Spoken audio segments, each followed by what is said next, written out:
Alors aujourd'hui, je voudrais vous rapporter un point dans la paracha de la semaine qui est actuel, mais plus qu'actuel, quelque chose de grave, et qui est actuel et qui sera toujours actuel dans toutes les générations à venir et même passées. Et la Torah nous livre un message, comment sur terre les nations peuvent être anti-juifs, antisémites. Qu'est-ce qui se passe pour qu'il y ait ce phénomène parmi les nations? Antisémite, c'est quelqu'un qui n'aime pas les juifs. Pourquoi? Qu'est-ce qu'on leur fait de mal? Comme une fois, j'ai vu une émission d'une personne, on m'a donné on m'a envoyé une vidéo, et je regarde la vidéo, il y avait un monsieur, un juif qui parlait, il disait, pourquoi on est si haï? Pour quelle raison on est si haï, si détesté? Qu'est-ce que nous avons fait? On apporte tout aux nations. On apporte l'intelligence, notre dévouement, notre fidélité, nos inventions. Beaucoup de pays ont été montés grâce à des Bnei Israël. Je ne dis pas c'est seulement eux, mais il y avait eux, aussi bien aux États-Unis, en France, au Canada, beaucoup de pays dans le monde. Au Baruch Hashem, regardez en Espagne. En Espagne, avant l'Inquisition, les Juifs, c'était eux les maîtres à bord. Ils ont donné énormément de connaissances, de puissance au pays. Comment se fait-il qu'il y a quelque chose qui les dérange? Alors, écoutons ce que la Torah nous livre. D'accord? Avant de répondre à ces questions, à cette question, on va essayer de voir des outils que la Torah nous donne et après on va répondre. La Torah nous dit comme ça, Ve'ele shemot bnei Israël habaim mitzrayma. Voici les prénoms des Bnei Israël qui viennent en Égypte. Ish u beto baou. Chaque homme est venu avec sa famille. Vous savez, dans cette phrase, il y a 5 questions. D'accord? Ça veut dire presque sur chaque mot. On ne va pas répondre aux 5, on va en poser seulement 3. Pourquoi ici la Torah nous dit « Et les Shemot Bnei Israël » On sait très bien que les Bnei Israël, comment ils s'appelaient? Réhouven, Shimon, Lévi, Issachar, on les avait dit la semaine dernière. D'accord? Dans la paracha de la semaine dernière, et la semaine d'avant, et la paracha de Vaïgash, à chaque fois c'était mentionné les prénoms des tribus. Pourquoi maintenant on répète? Pourquoi aussi la Torah nous dit Habaim, qui veut dire ils viennent? Il fallait me dire, ils sont venus. Les Bnei Israël qui sont venus en Égypte. C'est dans le passé, c'est nos ancêtres.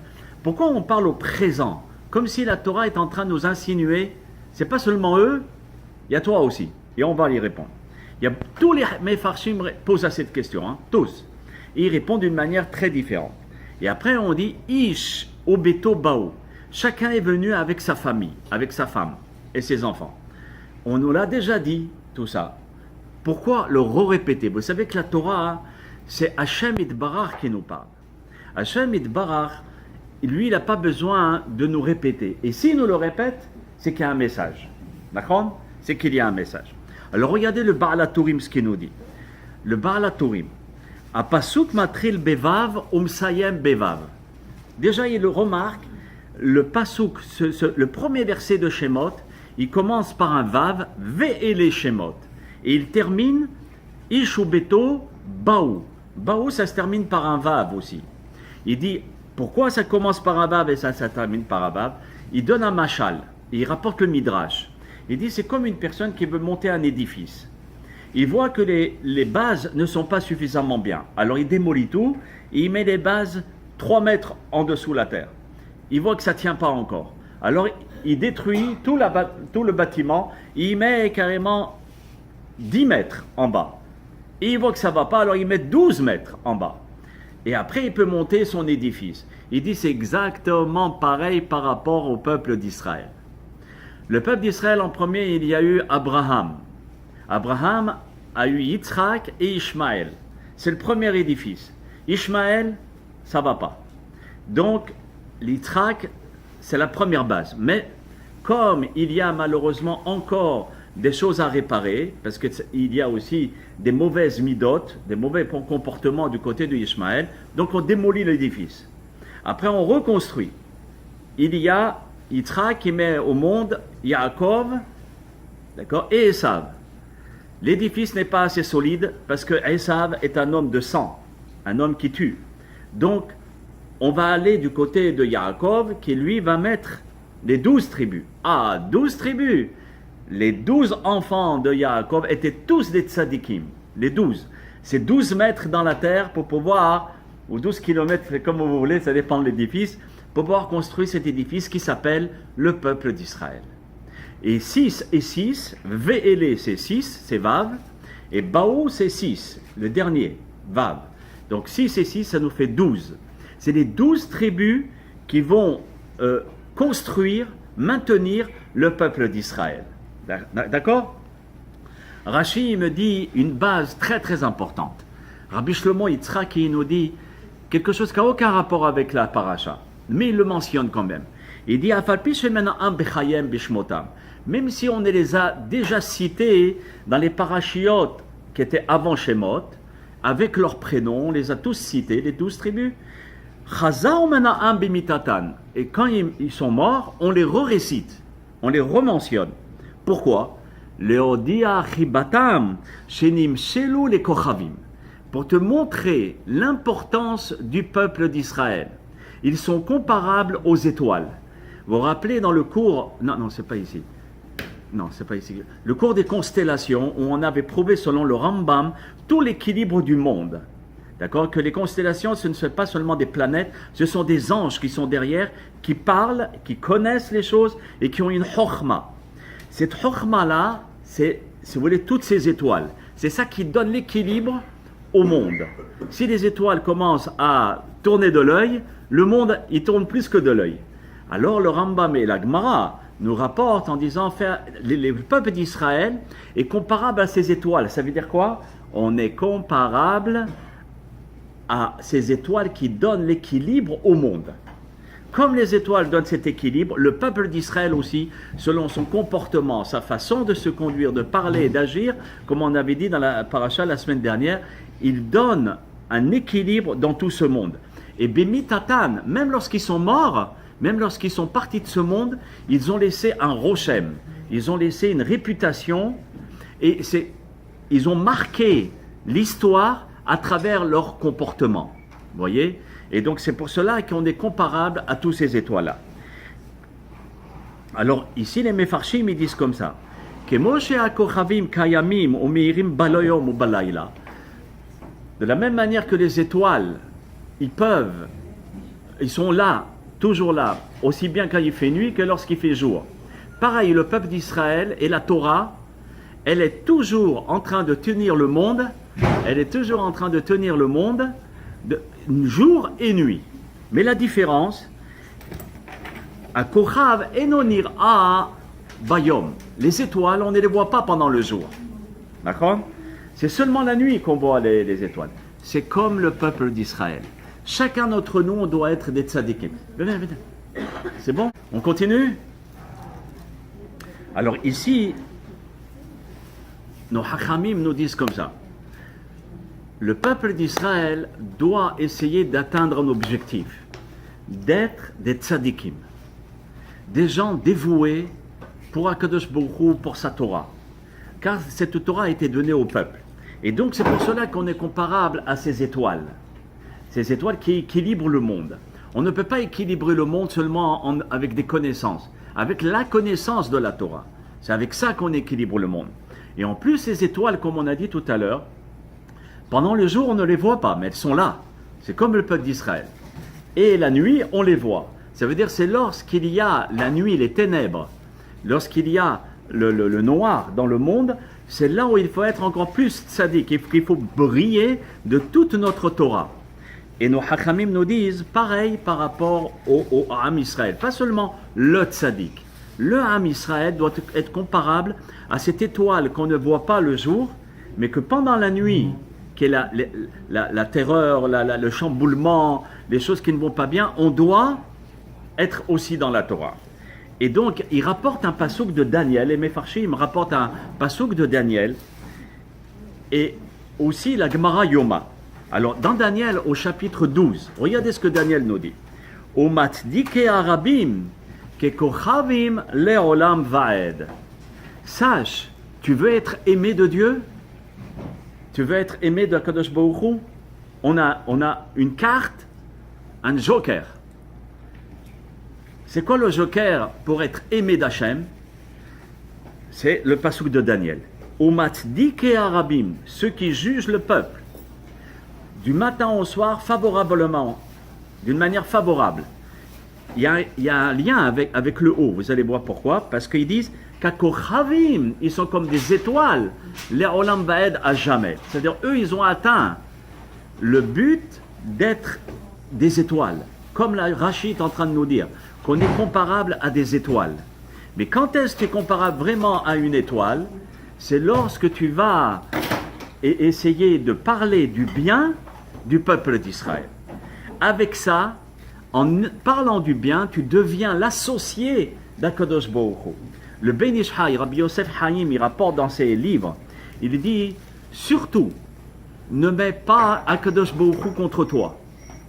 Parce que si tu parles du mal du peuple d'Israël, Chas v'chalela, même si tu es un grand tzaddik, et tu fais beaucoup de mitzvot, et tu es un grand Talmid Chacham, et tu connais la Torah, Haforba ve'Haforba de Kolaba, à l'endroit, à l'envers, tout ce que tu veux, tu le fais, tu le sais. Tu es un ordinateur ambulant. Mais malheureusement, tu parles du mal du Ham Israël, toute ta Torah, elle part en l'air. Tout ce que tu représentes est détruit. Parce que Hachem ne veut pas qu'on parle de ses enfants comme un père. Et comme les grands-pères entre nous. Hein. Les grands-pères, il ne faut pas parler du mal de leurs petits-enfants. Attention. Donc c'est exactement comme les parents et les grands-parents. Il ne faut pas parler du mal de leurs enfants. Hachem Yitbarach, c'est quoi la différence? C'est pareil. Il ne veut pas qu'on parle du mal d'eux. C'est pour cela qu'il dit, tu veux toujours être béni et recevoir la bénédiction, être un réceptacle d'Hachem, d'accord, pour recevoir la bracha, je t'en supplie, sois comme une étoile, qui cette étoile, et comment tu vas être une étoile? En parlant du bien du Ham Israël. Alors c'est pour cela que Rashi nous a dit, ils étaient tous des étoiles. Pourquoi? Parce que l'un ne critiquait pas l'autre. Et ça, c'est la Gemara Yoma qui le rapporte. D'accord? Abal Misheno Matzdik et Arabim, il dit le contraire. La Gemara, elle dit, mais celui qui ne parle pas du bien du peuple d'Israël, ou bien il ne les juge pas favorablement, il leur tombe dessus. Regardez ce que la Gemara nous dit. Milta des psika shiishaer betzitko leolam. J'ai un doute s'il va rester un tzaddik, cette personne-là. Vous savez, parfois on me pose la question, on dit, mais comment telle personne, il connaît la Torah, il connaît bien les livres, et puis regarde-moi ça, il a abandonné la Torah, ou bien il est devenu complètement fou. Qu'est-ce qui se passe? Comment ça se fait qu'il a fait comme ça? Hachamim nous disent, si tu parles du Ham Israël, Akadosh Baruch Hu t'enlève le titre d'étoile et t'enlève le titre de tzaddik. Ça veut dire, il va te pousser à glisser. Ça veut dire que même si le peuple d'Israël fait des erreurs, c'est ça notre tafkid, c'est de les comparer comme des étoiles et de les juger toujours en circonstances atténuantes. D'accord? Et donc, le Midrash nous dit comme ça. Le Baal HaTurim, toujours, il rapporte le Midrash, et il dit, lorsque tu regardes et les Shemot Béné Israël, les premières lettres, on obtient le mot Shivya. Qu'est-ce que ça veut dire Shivya? Les Béné Israël sont partis en captivité. Malheureusement, en Égypte, c'est là où l'esclavage commence à démarrer. Chez Avshayu Beshivya, mais attention, d'accord, le Midrash de la paracha de la semaine nous dit, même s'ils étaient en captivité, sache que les Bnei Israël ont été sauvés et libérés grâce à 4 choses, qui est toujours actuel, qui est toujours présent. Chez Loshinu et Shemam, ça va répondre à la première question qu'on avait posée lors du cours. On avait dit pourquoi la Torah nous redit les prénoms du Ham Israël, mais on l'a déjà dit. Pourquoi on le répète? Ils n'ont pas changé leur prénom en Jeannot, Marcel, Maurice, Christian, Barminan, d'accord?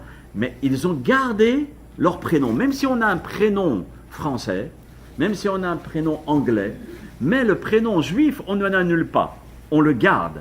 Et les Shemot, voici les prénoms des Bnei Israël. Pourquoi tu me les répètes? pour dire que c'est une base fondamentale contre l'assimilation. En t'appelant, même si tu t'appelles Jeannot, d'accord, notre Jeannot, il est dans toutes les histoires, alors tu dois absolument aussi avoir un prénom hébreu. Tu ne l'as pas le prénom hébreu, tu demandes au rabbin de choisir un prénom hébreu avec toi et tu fais la nomination au Sefer Torah, d'accord, devant un minyan. Donc le prénom en lui-même, il y a toute une conférence de 10 conférences sur l'importance du prénom et sa signification. Bli neder, Be'ezrat Hashem. Ici j'ai vu qu'il y avait un système de rétroprojecteur. Bli neder, Be'ezrat Hashem. Quand je reviens, on fera ces cours sur la puissance du prénom, sa signification. On prendra les prénoms avant, Yitzhak et tout, et d'essayer de voir toute la puissance derrière le prénom.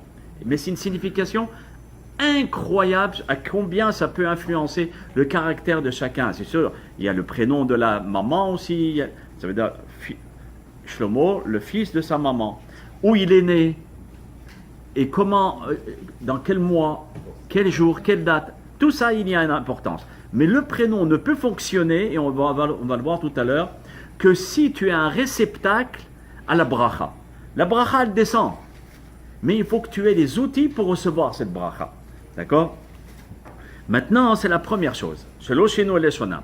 Ensuite, et shemotam. Shelo shenu et leshonam.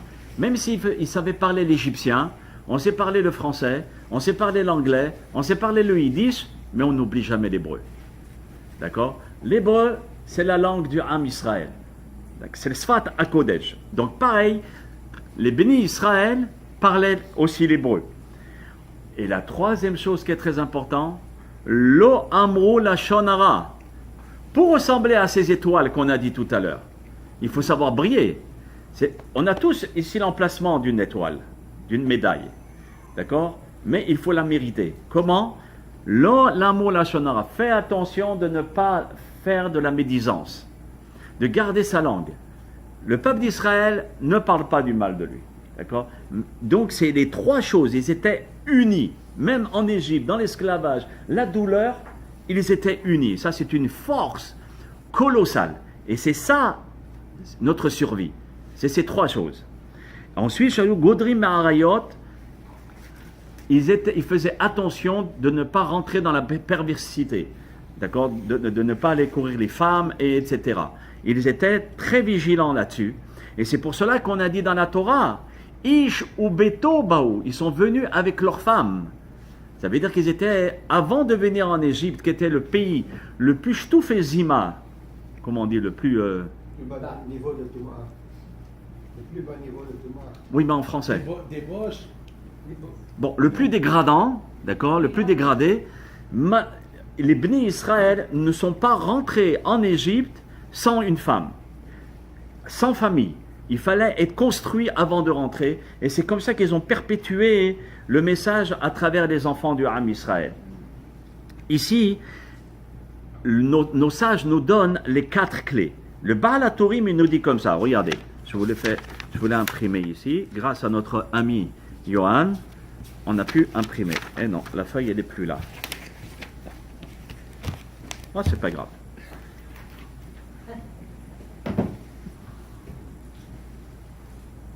C'est pas grave. Donc pour nous dire quoi? Que grâce à ces outils, le Ham Israël est préservé de l'assimilation.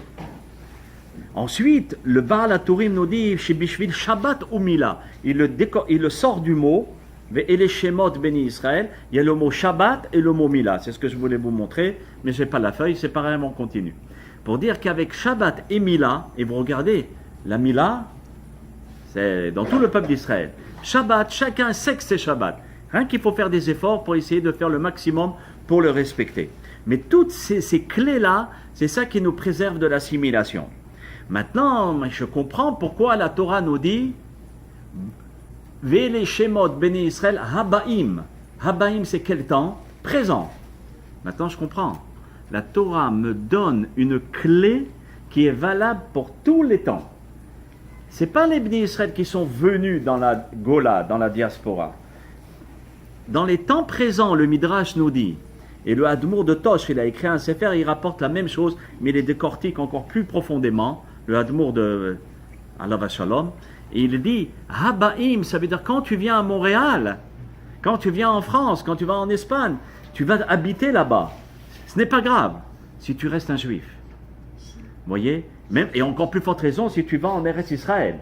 Si tu vas en Eretz Israël, tu ne dis pas je suis arrivé à Tachana Sofit, comme beaucoup disent, ah ici je suis dans le pays, mais tu es dans le Kodesh HaKodashim, tu es dans le Saint des Saints, tu es dans le palais. Ne fais pas n'importe quoi. Pourquoi? Parce que Eretz Israël sans Torah, ça ne va pas.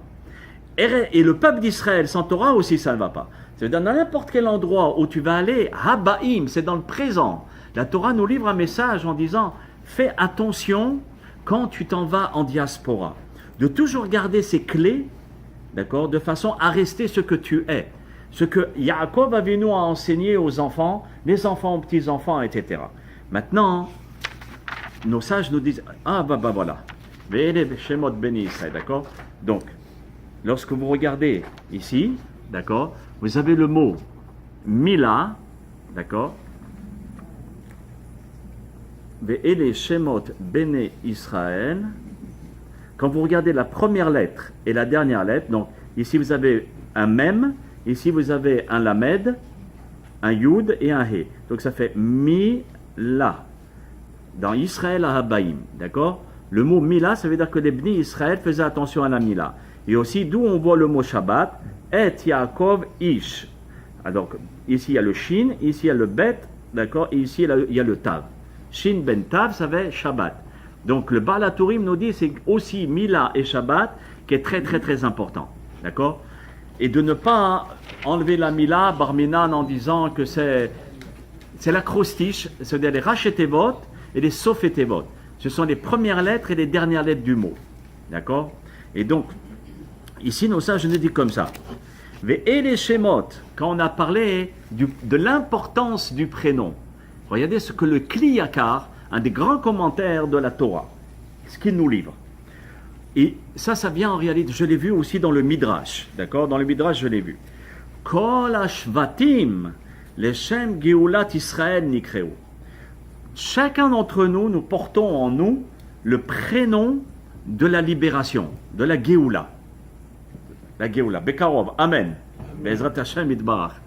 Ça veut dire que si les Bni Israël avaient enlevé leur prénom hébreu et s'étaient appelés avec seulement des prénoms égyptiens, c'est tout.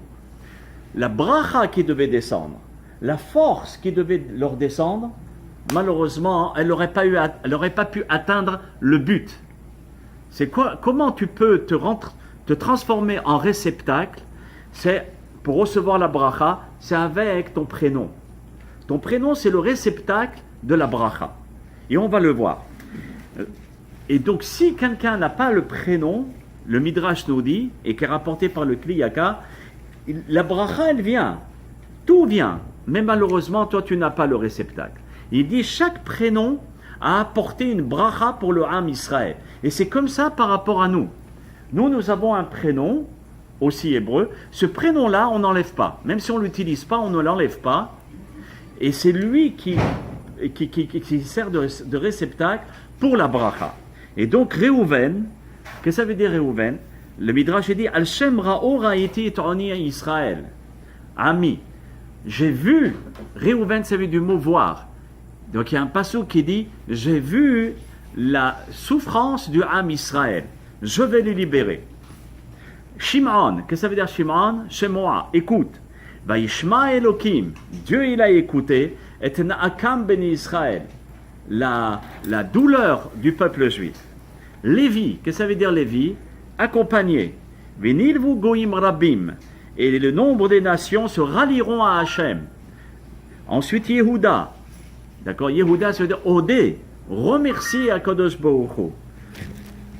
Remercier à Kadosh Baruch Hu. Ça veut dire de toujours remercier ce que Dieu nous donne. Et ainsi, Yissachar, Yesh Sachar, ça veut dire qu'il a un mérite, un salaire qui va venir grâce à ta conduite. Tous les Bni Israël, d'accord, c'est exactement pas pareil. Passer jusqu'au dernier, d'accord, où c'est Naphtali. Qu'est-ce que ça veut dire Naphtali? Naftuli. Naftuli, ça veut dire il a prié. La force de la puissance de la prière. Ça veut dire, même dans la galoute, ne perds jamais cette arme. Toujours prie Hachem, que ce soit en yiddish, en anglais, en français, apprends toujours à prier. Ça veut dire qu'avec ces prénoms-là, ils ont fait venir sur eux la bracha et la geoula. Et le Kli Yakar nous dit que s'ils avaient changé les prénoms, ils avaient enlevé leurs prénoms, la geoula n'aurait pas pu venir. Regardez un petit peu, c'était la clé, n'aurait pas pu venir. Ensuite, on passe à la deuxième phase du cours. La deuxième phase, j'avais posé une première question dans Shalom Ubracha. J'avais posé une première question.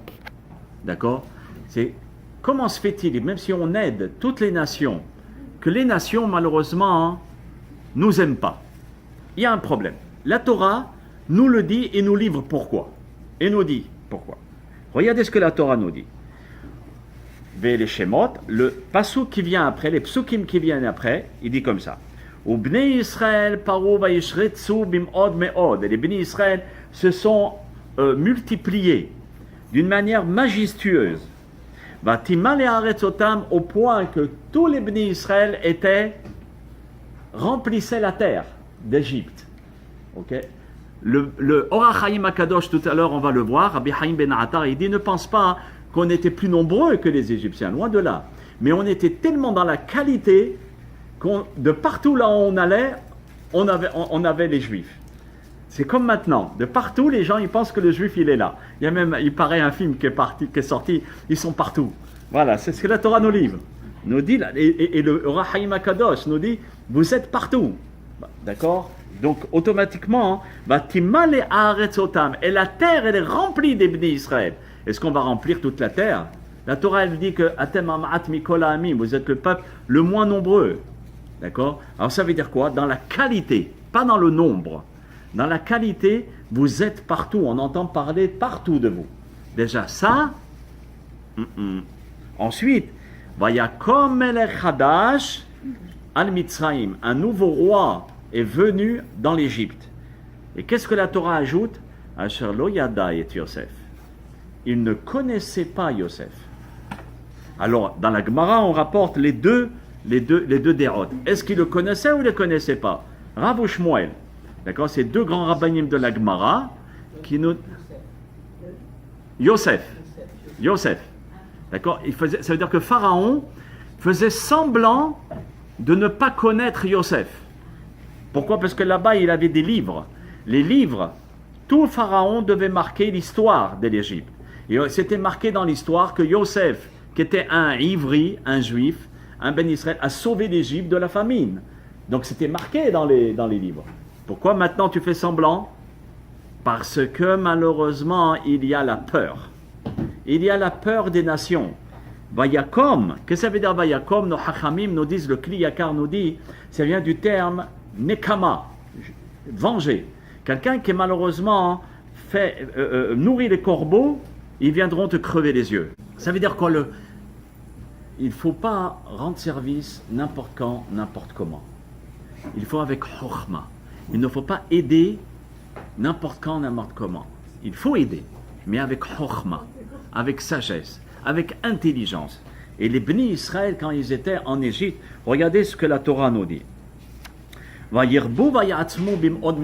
les bénis Israël sont devenus très, très, très, très nombreux. Et qu'est-ce qu'il a fait Pharaon? Il a donné aux bénis Israël l'opportunité et la chance d'être tous des contrôleurs. Et c'est eux qui contrôlaient les autres esclaves au départ. Ensuite, Pharaon, qu'est-ce qu'il a fait? Il a donné toute la force au Ham Israël. Mais attention, si je n'ai pas le résultat à la fin de la semaine ou à la fin de la journée, c'est vous qui allez payer. Soit de votre argent, soit de votre santé. Donc ça veut dire que comme malheureusement on aime le kavod, on aime l'honneur, on aime être bien honoré, mais de l'autre côté, le peuple d'Israël avait une responsabilité. C'est que si le travail n'était pas fini, c'était eux qui payaient la facture. Soit au départ ils l'ont payé avec l'argent, et doucement, doucement, ils ont commencé à payer avec leur propre corps. en étant eux-mêmes des esclaves. Regardez la stratégie de Pharaon, de prendre les bénis Israël. J'actualise, hein, parce que je ne sais pas si je me suis fait comprendre avec ce que disent les Mefarshim. J'actualise. Les bénis Israël viennent dans un pays. Très bien. On s'aperçoit que c'est des gens très instruits, très intelligents. Ils ont une force qui est ilaïte, qui est au-delà du rationnel. Akadosh Baruch Hu leur a donné quelque chose de spécial. C'est de se rebâtir dans n'importe quel pays en peu de temps. Alors ces gens-là, au départ, il faut les mettre de son côté. Alors qu'est-ce que les nations font? Dans chaque pays, on va mettre les Juifs dans le gouvernement, dans le système. Les conseillers du roi ou les conseillers du président seront des bénis Israël. D'accord? Des Juifs, on va se servir de leur matière grise, de leur expérience et de leur chokhma. Et doucement, doucement, en donnant des responsabilités pareilles aux bénis Israël, ils font comme Pharaon. Ou après, malheureusement, il y a de l'ingratitude. Pardon? Je n'ai pas entendu.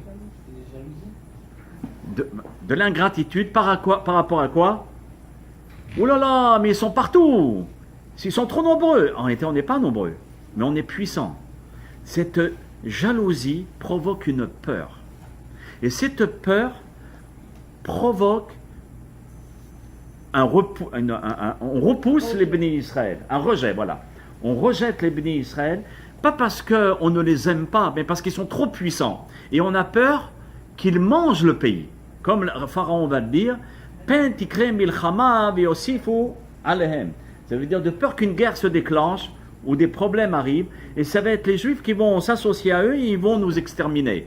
Ça veut dire qu'on déstabilise un pays, notre puissance. Il faut savoir que nous avons une force de caractère, une force qui est la Torah et la Neshama que nous avons.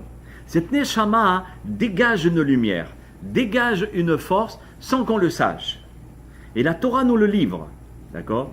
Automatiquement, il ne faut pas rentrer dans l'erreur en donnant tout au pays, en étant dévoué. Il faut être patriotiste. Mais attention, avec Chokhma. Et c'est quoi la Chokhma? Regardez ce que nous disent nos sages.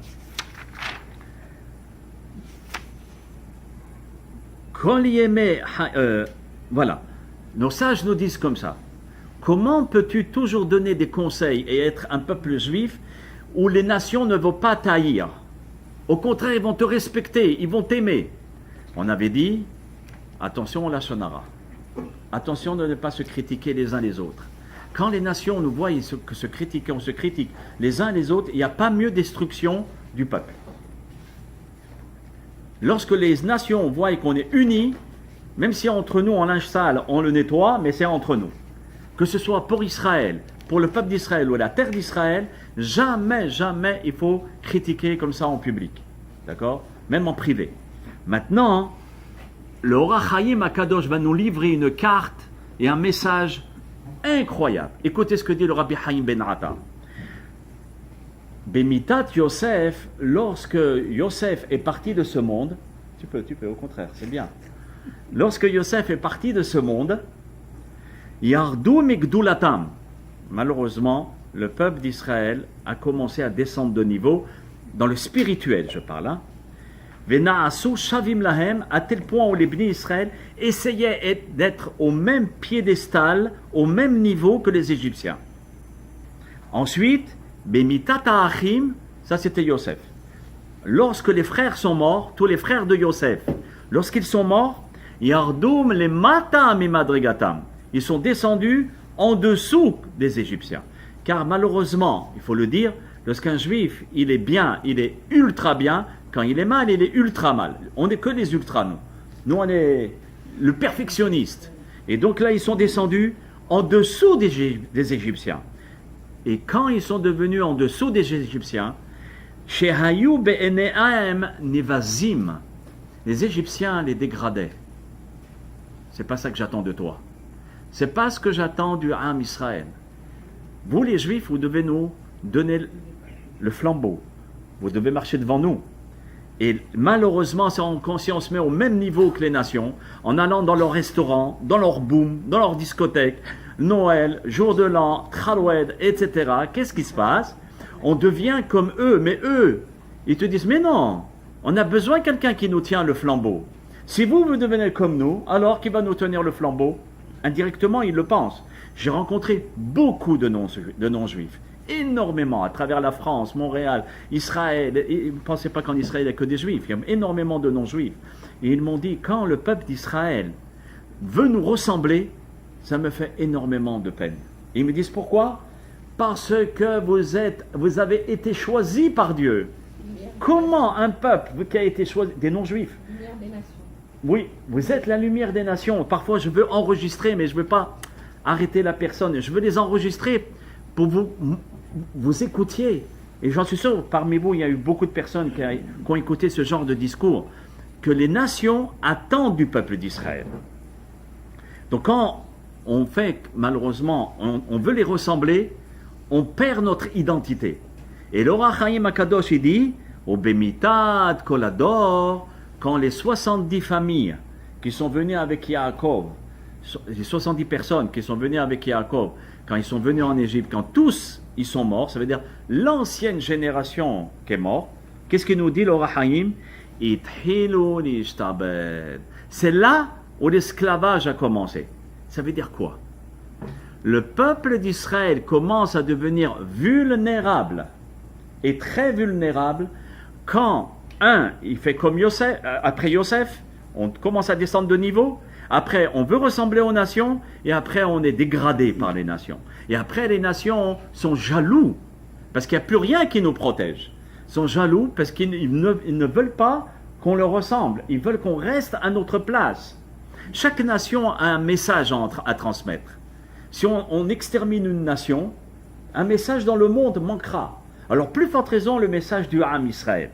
Et donc, à Mefarshim, ils disent sur le Or HaChaim HaKadosh, écoutez bien, Aliédé chez Saram Tzilam, par le fait qu'ils ont enlevé le Tselem Elohim, la présence, l'ombre de Dieu. Vous savez que chacun d'entre nous, en venant dans ce cours, en faisant une mitzvah, en faisant une seule chose, on met sur nous un tselem. Un tselem, c'est comme une ombre, une force qui est autour de nous, qu'on ne voit pas avec nos yeux. D'accord? Et nos sages nous disent, qu'en voulant ressembler aux Égyptiens, malheureusement, ce tselem est parti. Et c'est par rapport à ça que les Égyptiens, juste après, c'est marqué, ils ont asservi le peuple d'Israël, Befarer. Qu'est-ce que ça veut dire Befarer? En premier, c'est marqué, coupe le mot en deux de Befarer, ça fait Beperar. En premier, Beperar, ça veut dire quoi? Un langage doux, un langage agréable. Donc les nations vont te parler agréablement. Parce qu'ils veulent que tu deviennes comme eux. Viens, on va au restaurant ensemble, on va manger de la choucroute, on va manger de kharouet, etc. Venez, on va faire Noël ensemble au travail, on va s'éclater. Et donc, ils nous parlent d'une manière très agréable, très agréable, très respectueuse. Mais P-rach, quand on coupe le mot en deux. Ensuite, quand tu changes les voyelles, ça fait Befa-rech. Farer, ça veut dire la souffrance. D'accord? La souffrance, ça veut dire tu glisses, tu rentres dans le piège. Ici, ce soir, on est là, aujourd'hui, on est là pour recevoir une grande clé. Fais attention de ne pas glisser. Parce qu'une fois qu'on glisse, l'amertume commence à venir. Tu vas plus à des cours de Torah, les mitzvot, c'est un petit peu que la hariad, tu laisses un petit peu tomber. Tu passes plus de temps à la télévision et aux choses de ton plaisir. Je ne dis pas qu'il ne faut pas avoir un peu de plaisir. Au contraire. Mais de l'autre côté, n'abandonne pas ce que tu es. N'abandonne pas ce flambeau. Et l'Or HaChaim, il continue comme ça.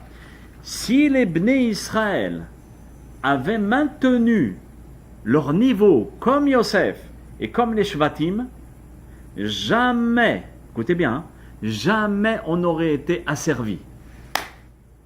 L'esclavage n'aurait pas pu avoir lieu. Ah, vous allez me dire, mais c'est pas possible. Parce que la Torah, elle le dit le contraire. C'est marqué dans Bereshit, quand Akadosh Baruch Hu se dévoile à Abraham Avinu, dans le Brit Ben Abetarim, dans l'Alliance, il annonce qu'il sera le père des nations, du peuple juif, et après que sa nation ira en Égypte comme esclave, et je les sortirai de là-bas. Alors c'était déjà décrété. C'est ce que le Rabbi Haïm Ben Attar nous livre. écoute mon fils, même s'il y a un mauvais décret qui tombe sur toi, par le fait que tu vas tenir la Torah, et tu vas respecter cette Torah, tu ne vas pas te mélanger aux nations, tu vas être fier d'être ce que tu es, quitte à ce qu'on te critique, mais cette critique en réalité, c'est ce qu'ils veulent de nous. Sache que personne ne pourra avoir un impact sur toi, aussi bien intellectuel que physique, que n'importe quoi. Tu es protégé, tu es complètement protégé, tu ne pourras jamais devenir l'esclave des nations, ou bien que les nations commencent à te détester. Regardez, moi je me dis, rien que pour ça, ça vaut le coup de venir aujourd'hui. D'entendre que nous avons une force qui s'appelle la Torah, qui nous protège de toute la haine des nations. De tout, parce que les nations, ils voient une chose. Regarde-moi ça, ce peuple. Il est hyper puissant. De partout là où il va, il arrive à monter. Il arrive à se débrouiller. Que ce soit au Maroc, que ce soit en Russie, que ce soit en Pologne, que ce soit à Montréal, en France. Hop là, on vient une main devant, une main derrière, parfois avec $1, et on devient des millionnaires. Parce qu'on a une force en nous. Une force colossale. Qu'Hachem vous aide à être des bons millionnaires. Des bons millionnaires. Amen. Bézrat Hachem. Bézrat Hachem. Parce qu'un millionnaire, attention, il n'est pas obligatoirement heureux. Hein. On va faire attention d'être riche. Mais on va dire un bon millionnaire, ça veut dire quelqu'un qui sait exactement comment se servir de son argent, etc. Ça veut dire qu'ici, la Torah nous livre la clé de la réussite. Pas seulement réussir dans les affaires, réussir en tant que peuple. Tu vas devenir un peuple respectable. Ok? Parce que les nations, le Rahayim Akadosh nous dit, et le Kliyakar, j'ai pris les deux grands Mefarshim, parmi tous les grands, et je vous les rapporte ce qu'ils disent. Parce que par l'intermédiaire de leurs ruses et par les ruses des nations, ils vont essayer d'utiliser la patience et la ruse pour, au départ, te mettre dans le piège Beferach, avec un langage doux, en te mettant chef et commandant et responsable d'un pays, les paros, et pitom et après de devenir l'esclave, ça veut dire l'homme dégradable, pour dire qu'il faut faire très très très attention à notre conduite. Ici, lorsque nos sages nous disent attention, attention, parce que dans chaque nation, il y a un risque d'assimilation. Le nombre d'assimilations aux États-Unis, on m'avait dit, est phénoménal. C'est une catastrophe. C'est pour cela qu'en allant toujours dans des cours de Torah, quel que soit le rave qui vous donne le cours, il faut partir minimum une fois par semaine dans un cours de Torah. Vous attachez, parce que c'est ça, ce cours de Torah, qui vous sauve à ne pas rentrer dans le piège du monde, qui est quoi? La haine des nations et l'expulsion d'un pays, ou bien à ce que les nations nous enterrent vivants. Mais au contraire, c'est nous, on n'enterre personne, c'est nous qui donnons la lumière au pays, parce que nous sommes la lumière des nations. C'est bon? Maintenant, dans beaucoup de générations, malheureusement, le Ham Israël a été assimilé d'une façon ou d'une autre, ou bien malheureusement par la rafle des enfants, comme on avait expliqué une fois, d'accord, qu'il y avait beaucoup d'enfants qu'on kidnappait et qu'on rendait des prêtres. Lorsque je vais faire la Mila, je me distingue des nations. Lorsque je vais je vais m'appeler, même si j'ai un prénom non juif, j'ai un prénom juif, d'accord? Ensuite, lorsque je m'habille avec une manière où j'ai mon talit katan, où les nations me demandent, monsieur, vous avez des fils qui pendent, c'est sûrement votre veste qui se découd, d'accord? C'est pas ma veste qui est en train de se découdre, c'est mes tzitzit, c'est mon habit de juif. Et même au Maroc, de partout, lorsqu'ils avaient un habit, il y avait une distinction entre le chapeau juif et le chapeau musulman, l'habit juif et l'habit musulman. Tu dois savoir qui tu es. Et aussi le langage, c'est que de ne pas savoir parler l'hébreu, ça te met en place. Regardez les nations, je ne vais pas dire lesquelles. Ils parlent en leur langue. Ils parlent aux enfants en arabe. Allez, on va le dire. En arabe. Je ne veux pas que tu perdes cette langue. Et quitte à parler l'anglais ou le français ou n'importe quoi, on parle arabe. Le peuple d'Israël doit prendre ce qui est marqué dans le Midrash. Tu parles l'anglais, mais attention, n'oublie pas ta langue qui représente ta nation. D'accord? Donc ce sont les principes de protection du Ham Israël. D'accord? Mais en plus de tout ça, qu'est-ce qui couronne tout ça? Ce sont la force de la Torah, l'étude de la Torah. L'étude elle-même, c'est ça qui me conserve à être un Ben Israël. Pas seulement le Shabbat et puis la bonne dafina, c'est bien, parce que ça c'est ce qui donne la beauté du judaïsme. Mais l'étude, c'est en profondeur. Je sais qui je suis et pourquoi. La femme, la tiniout. La femme, elle ne va pas s'habiller en mini-jupe. Elle ne va pas oublier de s'habiller quand elle va sortir de la maison. Elle ne va pas vouloir s'habiller comme la française ou bien comme la non-juive, qui, elle, n'a pas de précepte. D'accord? Nous avons une manière, d'accord, où tu ne laisses pas les habits à la maison. Tu sors avec.